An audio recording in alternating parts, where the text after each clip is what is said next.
दोस्तों, तो आज मैं एक्सप्लेन करूंगा अटैक ऑन टाइटन सीजन 4 के एपिसोड 1 को, जिसमें दो शक्तिशाली देश मार्ली और मिड ईस्ट अलाइड में फोर्ट सिलावा को लेकर जंग छिड़ी हुई है।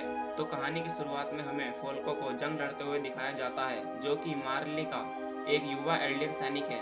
वह मिड ईस्ट अलाइड की फोर्स के सामने ज्यादा देर नहीं टिक पाता और बेहोश होकर गिर जाता है और अपने बाज से कहता है कि तुम यहाँ से चले जाओ, यहाँ पर खतरा है।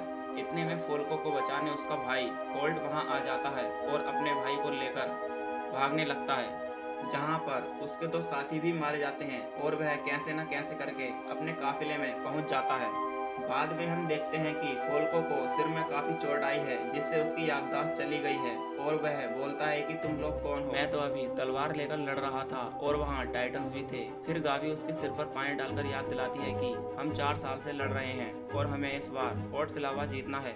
गावी के अलावा यहाँ पर ओडो और जोफिया भी होते हैं, जो कि मार्ले के युवा एल्डियन सैनिक हैं और इन्हें इस बार टाइटन के खिलाफ कुछ कर दिखाने का मौका मिला होता है। गावी इस बार काफी एक्साइटेड थी कि वह इन चारों में से सबसे ज्यादा टैलेंटेड है और राइनर के बाद आर्मर टाइटन उसे ही मिलने वाला है। और हम राइनर को भी देखते हैं, जो कि इनके ऊपर उड़ रहे एयरशिप में बैठा होता है। आइए हम कहानी का कुछ फ्लैशबैक जान लेते हैं। मार्ले देश भले ही एल्डियन से नफरत करता है, लेकिन एल्डियन की वजह से ही वह 100 साल से किसी भी देश के टाइटन्स को हरा देता है।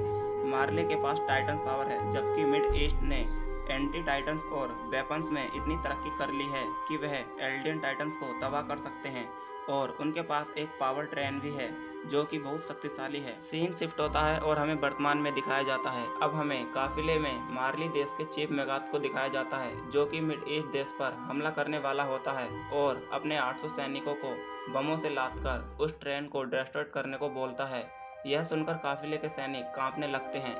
इतने में ही गावी आ जाती है, जो मेगाथ से कहती है कि आपको 800 सैनिक भेजने की जरूरत नहीं है, मैं अकेले ही उस ट्रेन को डिस्ट्रॉय कर सकती हूँ। मेगाथ शुरू में उससे मना करता है, लेकिन बाद में मान जाता है। फिर गावी अपने कपड़े उतारने की परमिशन लेती है और अपना आर्म बैंड भी उतार देती है। आर्म बैंड यहाँ पर मार्ली देश की पहचान है।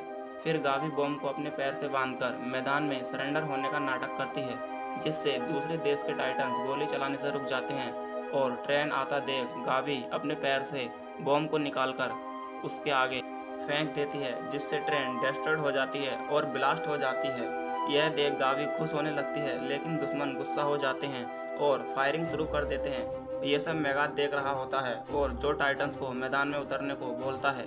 गावी को खतरे में देख फोल्को उसे बचाने दौड़ता है और तभी जो टाइटन्स वहां आकर इन दोनों को दुश्मनों से बचा लेता है। और हम जो टाइटन्स को एक दूसरे नाम लियोन टाइटन से भी जानते हैं। जो टाइटन्स ट्रेन की पटरियों को उखाड़कर फेंक देता है, तभी गार्ड टाइटन्स भी मैदान में आता है और हम ऊपर एयरशिप में जीक को भी देखते हैं, जो राइनर से नीचे कूदने को बोलता है।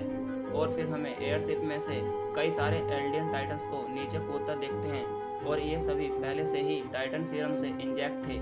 जीक इनकी तरफ जोरों से चिल्लाता है और ये सभी लोग टाइटन्स के रूप में आकर फोर्ट सिलावा पर गिरने लगते हैं, जिससे फोर्ट सिलावा को काफी नुकसान होता है। लेकिन इतनी ऊंचाई से गिरने पर आधे टाइटन्स तो वैसे ही मारे जाते हैं और बचे हुए टाइटन्स इनकी एंटी टाइटन्स और वेपन से मारे जाते हैं।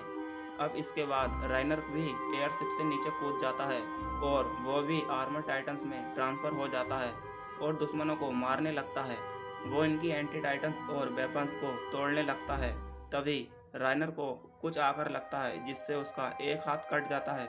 राइनर देखता है कि इनके पास अभी एक और आर्मर ट्रेन बची हुई है और राइनर उसे भी तबाह कर देता है और दुश्मन राइनर पर हमला करने ही वाले होते हैं। तभी जो टाइटन्स राइनर को बचा लेता है। ये दोनों मिलकर फोर्ट के अंदर के दुश्मनों को मार देते हैं। अब बारी थी जीक की। वो भी एयरशिप में से कूद जाता है और बेस्ट टाइटन में तब्दील हो जाता है। वेस्ट टाइटन अपने हाथों में कुछ बम ले लेता है और मिड ईस्ट देश की नेवी पर फेंकने लगता है। जवाबी हमले में नेवी भी फायर करती है और वेस्ट पर मिसाइल अटैक कर देती है, लेकिन वेस्ट टाइटन्स को राइनर बचा लेता है। वेस्ट टाइटन दोबारा से समुद्र में लगी नेवी पर बम फेंक देता है, जिससे नेवी तबाह हो जाती है। लेकिन हमें एक बात पता चल गई थी, एल्डियंस टाइटन्स टेक्नोलॉजी के सामने कमजोर पड़ रही है और इन्हें जितना जल्दी हो सके फाउंडन टाइटन्स को अपने कब्जे में जल्दी ले लेना चाहिए। आखिर में हम मार्ली के लोगों को देखते हैं, जो वोट जीतने की खबर न्यूज़पेपर में पढ़कर खुश हो रहे थे और ये मूवी यहीं पर समाप्त हो जाती है। तो दोस्तों, आपको ये मूवी कैसी लगी?